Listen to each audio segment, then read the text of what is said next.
but we're going to have after Christmas, you'll have a pretty quick quiz, not the day we get back, but probably the next day. I'll review on sine, cosine, secant, and cosecant. And then I'll give you a quiz on sine and cosine. And then the next day I'll give you a quiz on secant and cosecant. And then we'll probably have a test pretty quick on graphing trig functions, okay?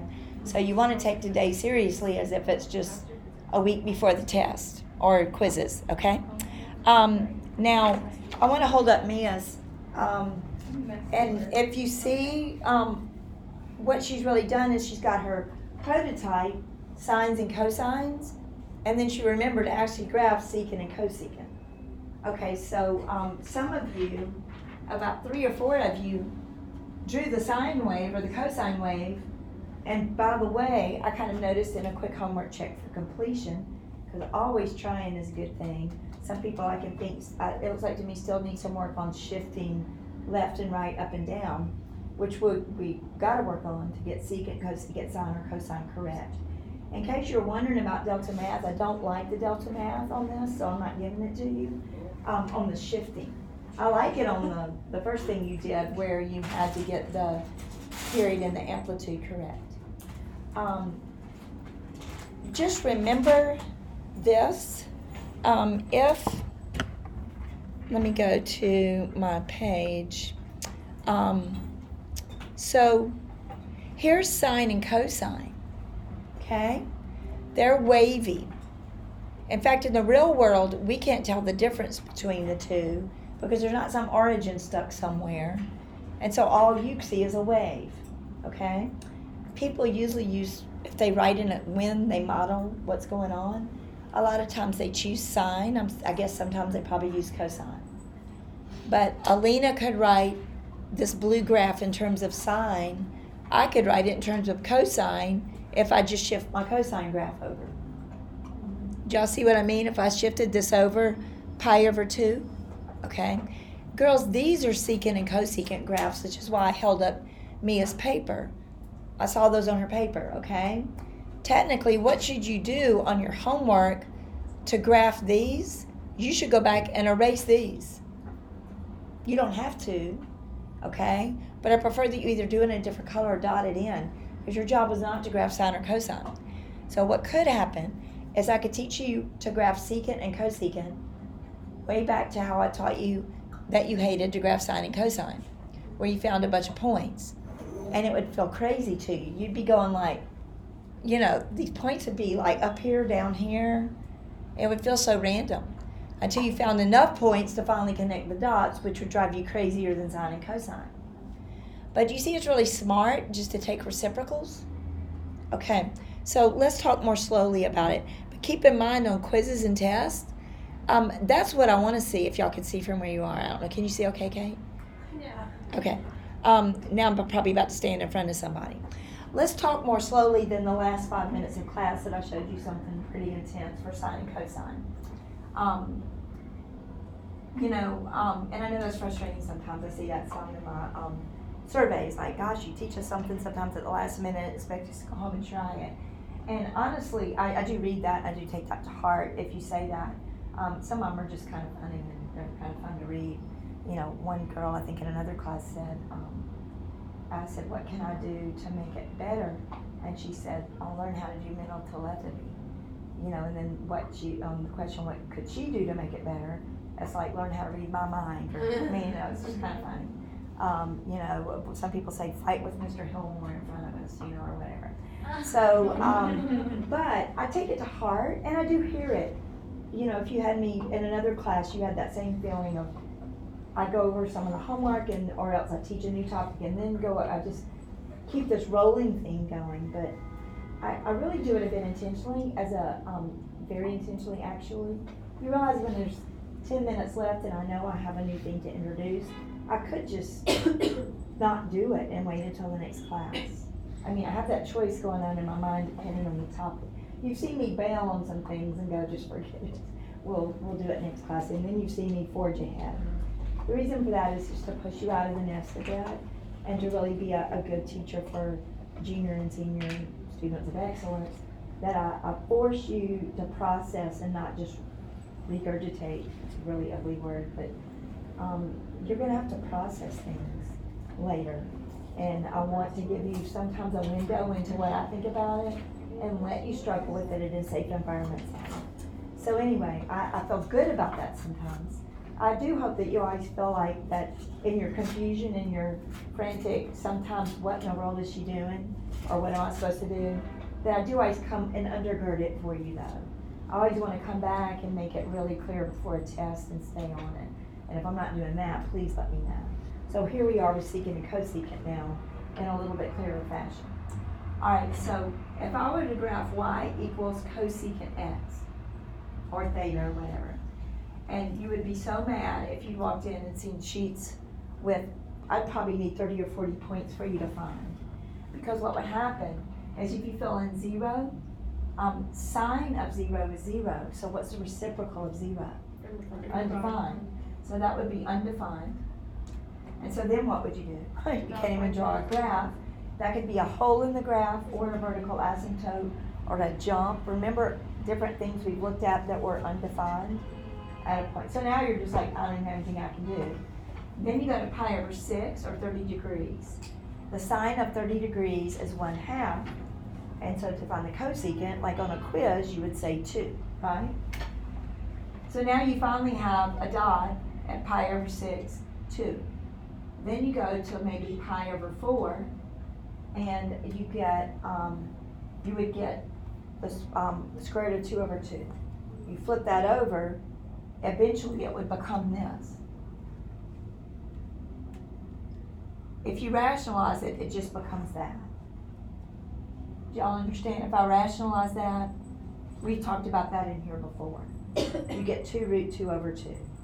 So in the future, if you see me flip this over, I'm just going to quickly call it that just because it's a little bit easier. I don't require that you rationalize, but I'm glad I know how to do it if it makes my life a little easier. That just made my life easier because I have no idea what 2 over the square root of 2 is. But I do know the square root of 2 because I've seen it a lot is about 1.4. Okay? So at pi over 4, I get 1.4. Of course, that's not oriented. And then at pi over 2, the sine of pi over 2 is 1. The reciprocal of 1 is 1. But anyway, you would get these like dots, and all of a sudden, some would start to appear down here. You'd be going, what in the world's going on? Okay? I love that sound. I don't even know. I don't want to continue. I want you to leave me alone. Okay. Okay. But thank you. Do y'all see what I mean? You'd be so frustrated with finding points and trying to connect the dots. Okay, so that's a lot smarter just to graph y equals sine x for a teacher just to do that. Sine of 0 is 0. Sine of pi over 4 is 0.707. Sine of pi over 6 is 1/2.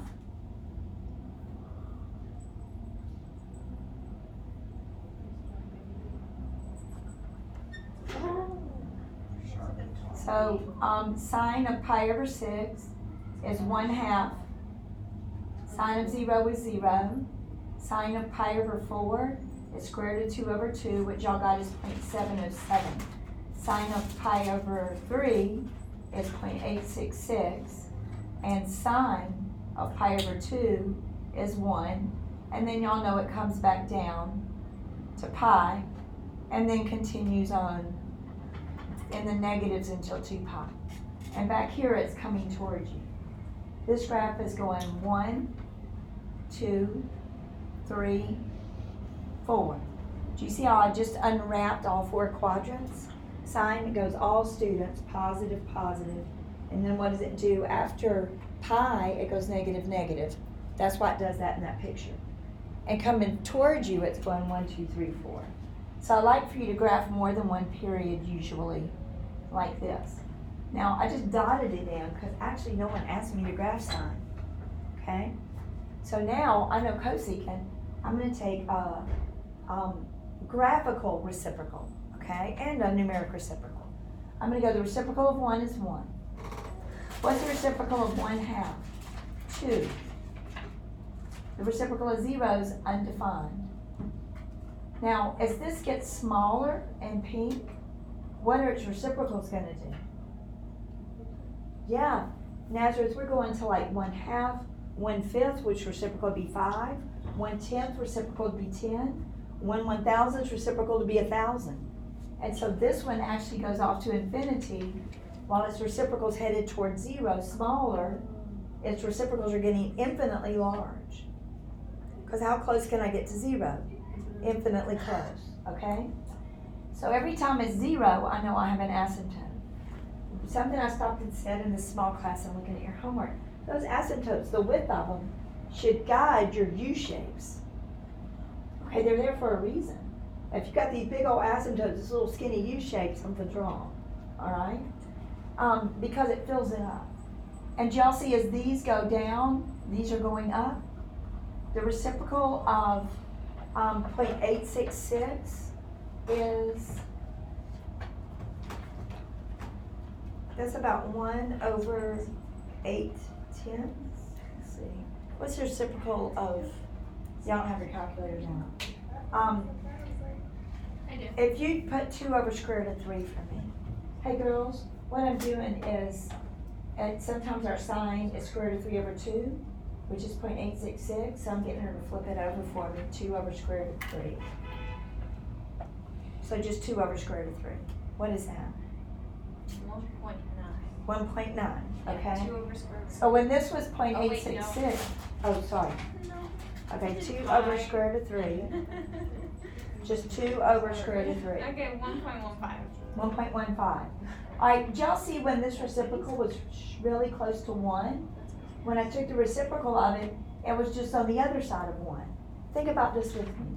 4/5 is really close to 1. What's its reciprocal? 5/4 is on the other side, really close to 1. So did you see as these get closer to 1, these are getting closer to 1? Yeah.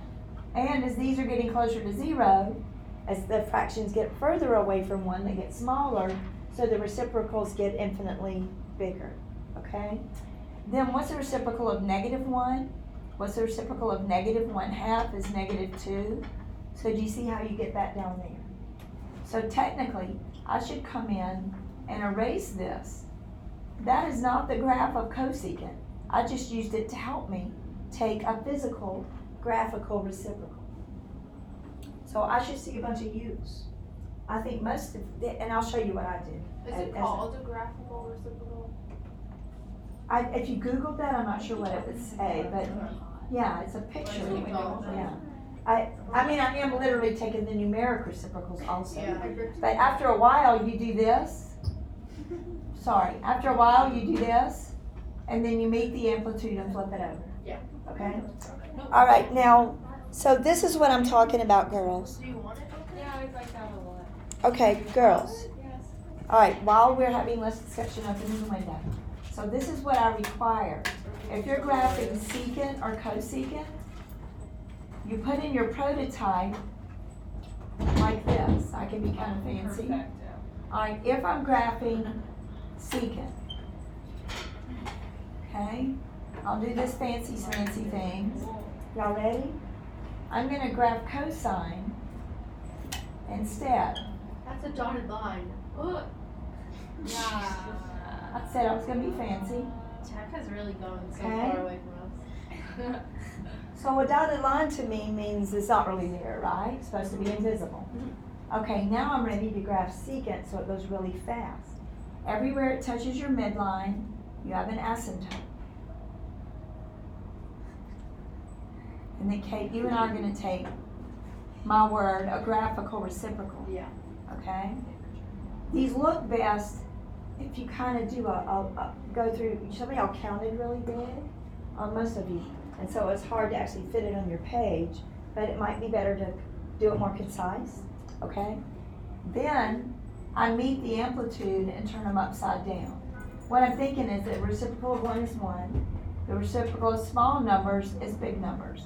But also, do you see how I'm, quote, filling up my asymptote? I'll try to find you something really cool about that in just a minute, okay?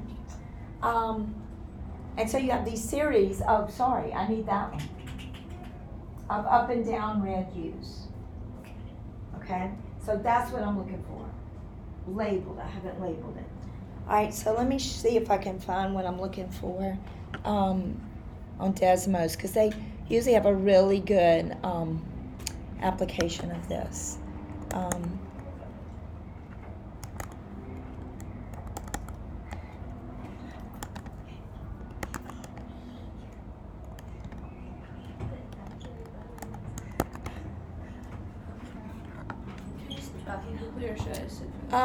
Watch this. I think would be good, Ava, if it's what I'm looking for. Okay, this is what I tried to teach you the other day. See what I mean? I put in the sine graph, but that's really the cosecant graph. How am I going to get the secant graph? I'm going to first put in the cosine graph. Let me turn this off. That may be a bit aggravating, okay? Now, does everybody see this, something we haven't talked about much? Sine and cosine are just phase shifts of each other. Okay, you know phase shifts now. Hang on, I was looking for a better one. Very interesting. Let's see. Is this going to be the same thing? I'm so tired. Oh, that's pretty cool. Where are you going to listen to? Watch the animation. That's what I was actually doing. That's pretty cool. All right, now, it really is. You have a little girl That's really cool, but still not what I'm looking for.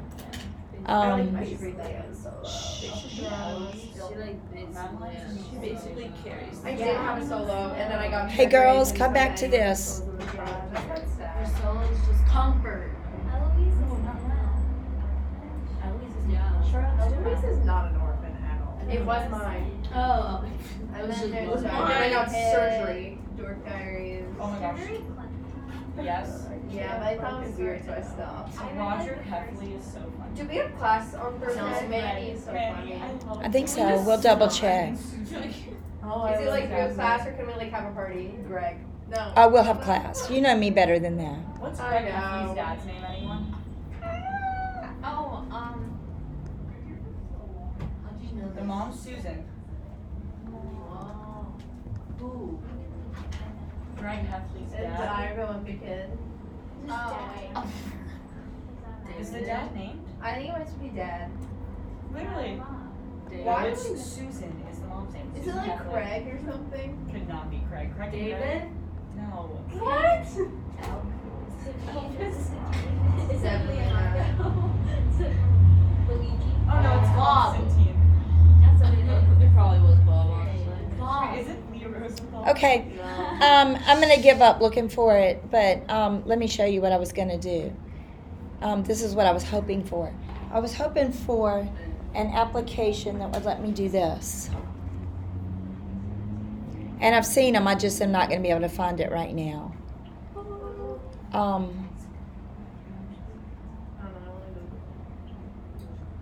am.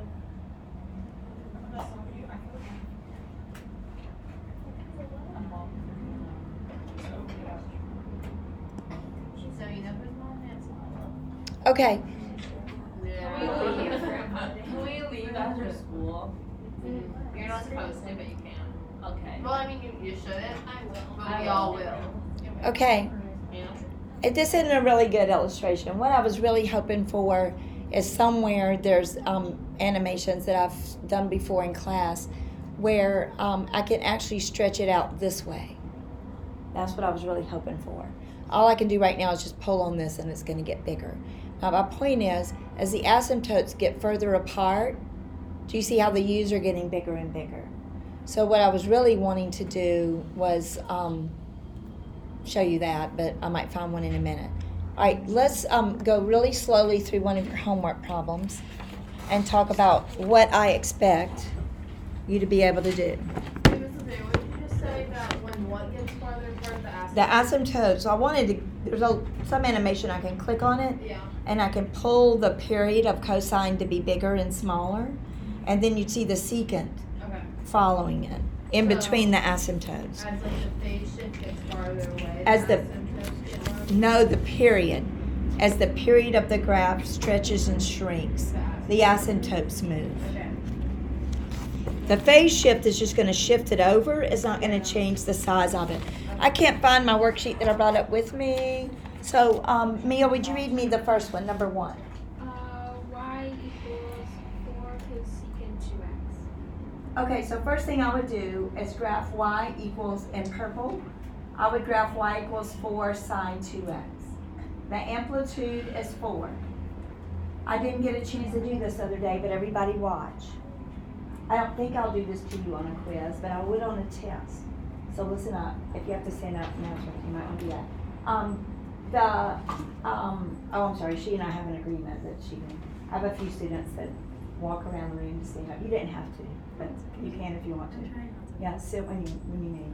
I just didn't want you to miss this. Secant and cosecant don't really have amplitude. Amplitude means these waves that we're talking about, radar waves, sonar waves, they have an amplitude, like amplitude modulation. Okay? All right, so these things go off to infinity. That means they don't really have amplitude.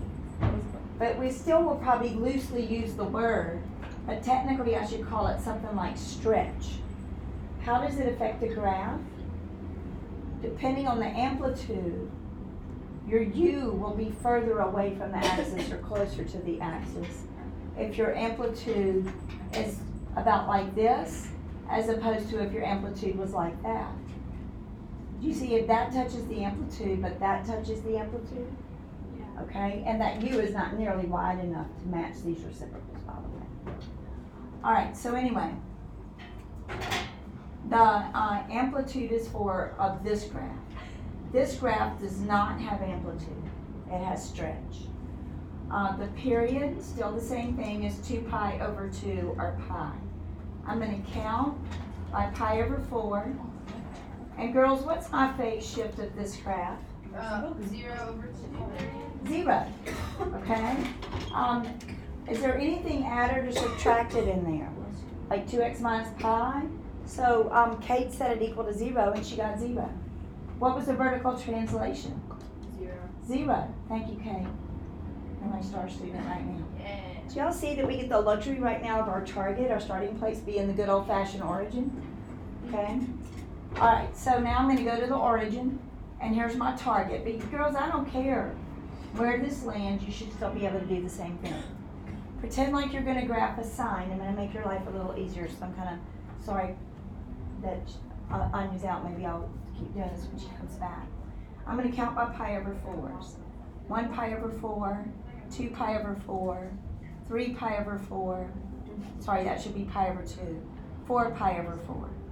I'll pause and draw 1, and then I'm going to draw a lot more because I really want a pretty cosecant graph. Right, this is, instead of this, up 4 and down 4.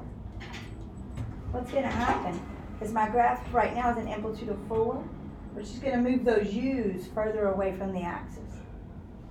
If my amplitude's small, do you see they come closer to the axis? Yeah. Okay? Here's what I would suggest to graph the red. You know sine starts at 0.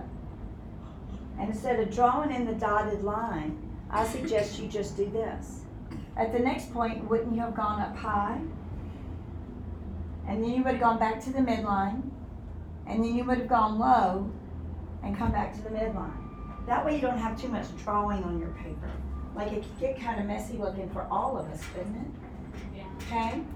So, I know everywhere there's a 0, I have an asymptote.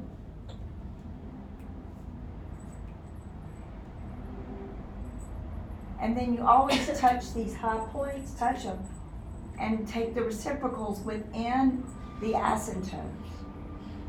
So do you see how I went 0, high, 0, low, 0.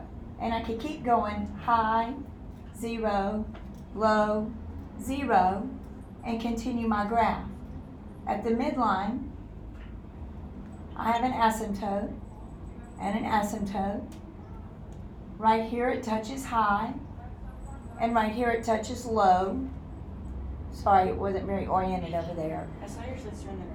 But do you see how Hey girls, do y'all see how that's a really nice, pretty cosecant graph?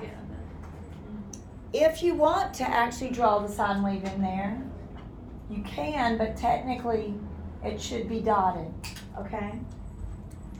And some people just drew the sine graph and never drew the cosecant, which is really not unbelievable. I made it sound like that was ridiculous, but it's not. That's your prototype for it.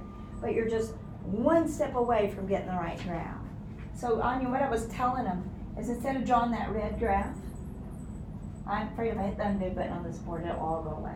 So pretend like that's gone. Okay. What I did was to graph this, I went, oh, I know that sine starts on my phase shift, and then it goes up 4, back to the middle, down 4, back to the middle.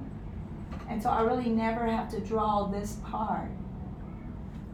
To graph cosecant, I meet the high and put a U between the asymptotes. I make the low and put the U between the asymptotes, and you just get a prettier drawing, okay? I'm gonna be doing that on all of them. All right, so let's go to number 2. I don't think she was wearing that earlier. Yeah, where did that come from? I took it from Lipper. Okay. Okay, we're gonna move Cindy and May over. All right, so Anya, what does the next one say? Y equals 5 cosecant 3x minus pi. Cosecant 3x minus pi. Yes. All right, this is cosecant. That looks really weird. Cosecant. All right, I'm gonna first graph sine in blue. The amplitude is 1. Like I said, cosecants don't really have amplitude though. They're going way past 1. They're not captured, okay? Wait, why isn't it 5?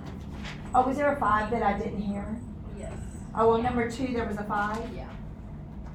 Okay, so the amplitude, the fake amplitude is 5. A much better word for that is stretch. The period is 2 pi over 3. The count is 2 pi, pi over 6. Your phase shift is pi over 3. And what was your vertical translation? 0. All right, so I'm going to go out pi over 3. And this is my target, pi over 3, 0. So if it's sine, my dot actually starts right there. And now you can't see it. It's really cute, but it was there. All right, so anyway, I'm going to count out by pi over 6's, which are relatively small in relationship to the pi over 3 I have right here. Girls, this is 2 pi over 6, 3 pi over 6, 4 pi over 6, 5 pi over 6, 6 pi over 6. You need to count out 1, 2, 3, 4. I would go count out that many right now. It's a sine graph again. So I start on my target. I go up 1, 2, 3, 4, 5. I come back to my target. I go down 1, 2, 3, 4, 5, and come back up to my target. Then I would get a few more of those rolling along. Actually, I didn't mark my units off very well, to tell you the truth. These should have been much smaller right here than I drew them. Because when I count backwards from pi over 3, which is 2 pi over 6, backwards pi over 6, I gotta leave room for pi over 6 in there. I technically shouldn't just squeeze it in like this. There's a pi over 6 in there, 0, negative pi over 6, like that. This graph is stopped at 0, low, middle, high, middle, low. If you want to actually dot the graph in, you certainly can. Y'all see what I mean? Okay, now everywhere it hits the middle, you have an asymptote.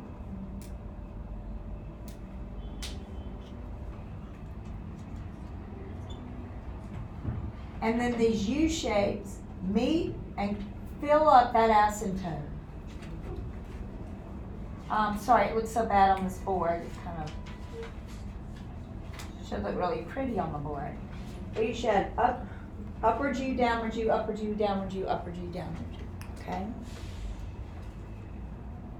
Alright, what was number 3? Y equals 5 secant 3x plus 5 plus 4. Good, okay. Hi. Y equals, I forgot it. 5 secant 3x plus 5 plus 4. Very good. Practicing for lessons in class. That's exactly Okay. right. I'm gonna graph cosine. So I am totally reviewing your sine and cosine graph, okay? So, that fake amplitude is 5. Doesn't really have amplitude. The period you should have found was 2 pi over 3. So I think the count was pi over 6.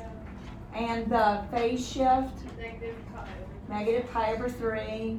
Vertical translation 4. I'm going to start back pi over 3.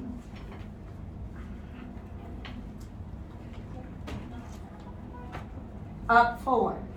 Now please pay attention to what's about to happen here. Okay? By the time I was in pre-cal, I'd finally learned the lesson that I had to think about what I was doing. I was kind of used to, like you were, of math being really easy for me, and I didn't think much till I got to Algebra 2. And I struggled a bit in Algebra 2 because I didn't understand why I was having to think. I thought it was just like multiplication and addition tables. I thought math would continue on where I wouldn't have to take ownership of it. I could just repeat, do drills, okay? But by the time I got to pre-cal with Miss White, I was really processing this and thinking about being a math major. And I'll tell you in a minute what bothers me about this graph, okay? But let's go on and do it first of all, just to stay with what we're doing. Counting by pi over 6's, this is negative 2 pi over 6 plus pi over 6, so I've got negative 2 pi over 6 plus pi over 6 is negative 1 pi over 6, 0, pi over 6, 2 pi over 6, and I'll just have those 5 for right now. My target's right here at negative pi over 3, 4. Here's my midline. I suggest you do dot that in, okay? If it was sine, I would put my first dot on that midline. But it's not sine, so where should my first dot go? Up 5, in which case you should label that. So let me go 1, 2, 3, 4, 5. And down 1, 2, 3, 4, 5. Okay, so this dot actually starts way up here, doesn't it? Are y'all okay with that? Then it comes back to the middle. So dot of pi, back to the middle, down low, back to the middle, up high. And this is why I think you should do more than one graph, because this is not going to be enough for me to even see what's going on. So I'm going to continue counting out. I was at 2 pi over 6. So now I'm at 3 pi over 6. 1 pi over 6, 2 pi over 6, 3 pi over 6, 4 pi over 6, 5 pi over 6, pi, 6 pi over 6. Let's see where I am. I was just high, middle, low, middle, high. Okay? And I wish I wasn't up so high. I should have thought about that before I started. Everywhere, girls, not that it touches 0. Everywhere it touches the midline is an asymptote. Okay? Which I drew on some of your papers as I was coming around. I didn't need the microphone today. That's okay. Okay. All right, so everywhere it touches the midline, I have an asymptote. Undefined asymptote. Just like we studied at the first of the year with polynomials. Then I meet my amplitude and go up. Meet my amplitude and go down. Meet my amplitude and go up. Meet my amplitude and go down. Sorry, it should be between my asymptotes. And I should have a series of red U's that is only my graph. Do y'all see what I mean? And I'll give you some more of this for homework. So is this helping for what I really need? Yes. You'll have a similar worksheet or maybe some problems out of the book. I haven't decided. Anyway, this is what bothered me about that. I was hanging on while Miss White taught me secant. I thought that was really cool. I didn't have to learn sine and cosine again. Are y'all listening while you wiggle your pens? Okay. Anyway, I thought it was pretty exciting because I was pretty good at, y'all are too, at graphing sine and cosine. Sine graphs secant and cosecant all day long. asymptote, meet the amps, turn it over. Girls, listen. I got home and was like, I got this. And I started thinking about it. And I'm like, wait a minute. The reciprocal of 4 is not undefined. Did y'all see where I put an asymptote right here at 4? I've taught you to go to the midline, make an asymptote, turn your U's up and down. This up here, girls, is 9. The reciprocal of 9 is not 9. I'm like, whoa, I thought I understood this and something's bad wrong. So I had to make sense out of it for me. So I want to make sense of it for you. Now you're a tiny bit disturbed. I know you know it's 4 minutes before class is up. She probably could care less. But y'all see that why I was disturbed as a growing mathematician, okay? I'm going, wait, Miss Hodge, I'm sorry, Miss Hodge was my algebra teacher. Miss White was my pre-cal teacher. I'm like, wait a minute. The reciprocal of that 4 is not undefined. And so I thought through it. I actually filled in a number. Let's fill in negative pi over 6, because I had to figure out what was going on. So help me with that a minute. If I fill in negative pi over 6, we're going to do this in our head. 3 times negative pi over 6 is negative 3 pi over 6, which is negative pi over 2. Y'all with me so far? Okay. Then I added pi to it. I had negative pi over 2 plus pi, which is a positive pi over 2. So if you couldn't think through that with me, you could on paper. So anyway, when I filled in this number by hand, just on my piece of scratch paper, this turned into pi over 2. How would we find the secant of pi over 2 on a quiz? I would find the cosine of pi over 2 first, which is 0. So then what's the cosecant of that? I mean the secant of that? Undefined. So do you see I never got a chance to multiply it by 5 and add 4? So she was right. Right here at pi over 6, this inside part becomes 0. I'm sorry, the inside part becomes pi over 2. The secant of pi over 2 is undefined. I don't care if I multiply it by 5 and add 4. Look at this number. If we fill in 0, girls, it's going to be a lot easier. So do it with me. If I fill in 0, I get pi. To speed this up, the cosine of pi is negative 1. What's the reciprocal of negative 1? What's the reciprocal of negative 1? Girls, is negative 1. Isn't it? Negative 1 over 1 becomes 1 over negative 1. Yeah. So what happens is the reciprocal happens right here. So that when you multiply it by 5 and add 4, you do get the same number right there. Alright, so I'll post your homework along with the memo quiz. I'm just going to give you probably 4 graphs, just to keep you with secant and cosecant. I'll probably will show you tangent because we will have class on Thursday. Then we'll do kind of a fun little game that we can, if y'all remember marble slides on Desmos, have y'all ever done that? No. Oh, I love it. But we'll do it together. I love it. You don't like it? No. Oh, well then Kate doesn't have to play. She can turn her chair to the wall. All right, I'll post your homework. I'm thinking it'll be out of the book right now, but I'll let you know one way or the other. If it's a worksheet, I'll attach it. Okay? That's okay.